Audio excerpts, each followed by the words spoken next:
네, 산업부 블랙리스트 의혹 수사하고 있는 검찰이 핵심 피의자 백운규 전 장관을 어제 14시간 동안 조사했습니다. 구속영장 청구할 것인지 또 청와대 윗선 개입으로 수사 확대할 것인지 주목됩니다. 취재기자 연결돼 있습니다. 송재인 기자.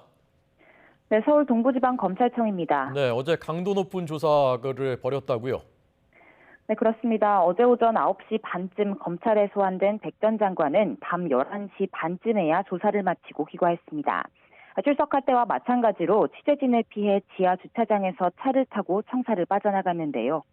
이른바 산업부 블랙리스트 의혹을 수사하는 검찰이 백 전 장관을 피의자 신분으로 불러 조사한 건 어제가 처음이었습니다. 산업부 정점인 백 전 장관 첫 조사에서 14시간에 걸친 고강도 조사를 벌입니다. 백 전 장관은 문재인 정부 초기인 지난 2017년부터 이듬해 사이 임기가 남은 산업부 산하기관장들에게 부당하게 사표를 내게 한 혐의를 받습니다. 백 전 장관은 또 산업부 내 최대 윗선으로 꼽히는 만큼 검찰은 사퇴 종용과 함께 더 윗선인 청와대와의 사전 교감 여부도 집중 추궁한 것으로 전해졌습니다. 다만 백 전 장관은 앞서 지시를 받고 움직인 것도 아니고 법과 규정을 준수했다며 공개적으로 혐의를 부인했던 만큼 이번 조사에서도 대부분의 혐의를 부인한 것으로 알려졌습니다. 네. 자, 그러면 이후의 검찰 수사는 어떻게 진행될 것으로 보입니까? 네, 관건은 백 전 장관에 대한 검찰의 구속영장 청구 여부가 될 것으로 보입니다.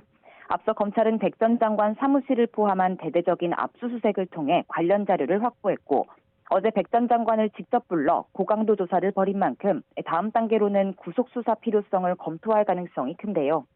백 전 장관의 직권남용 혐의 입증을 위해 보강조사가 필요하다고 판단할 경우 추가 조사를 벌일 가능성도 있습니다.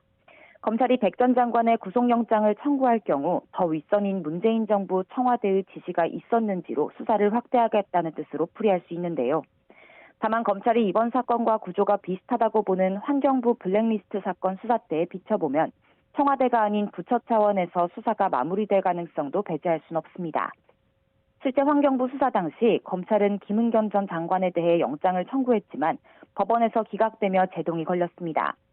당시 청와대 인사수석을 겨냥하던 검찰 수사도 신미숙 전 균형인사비서관을 기소하는 선에서 마무리되며 용두삼이라는 평가가 나오기도 했습니다.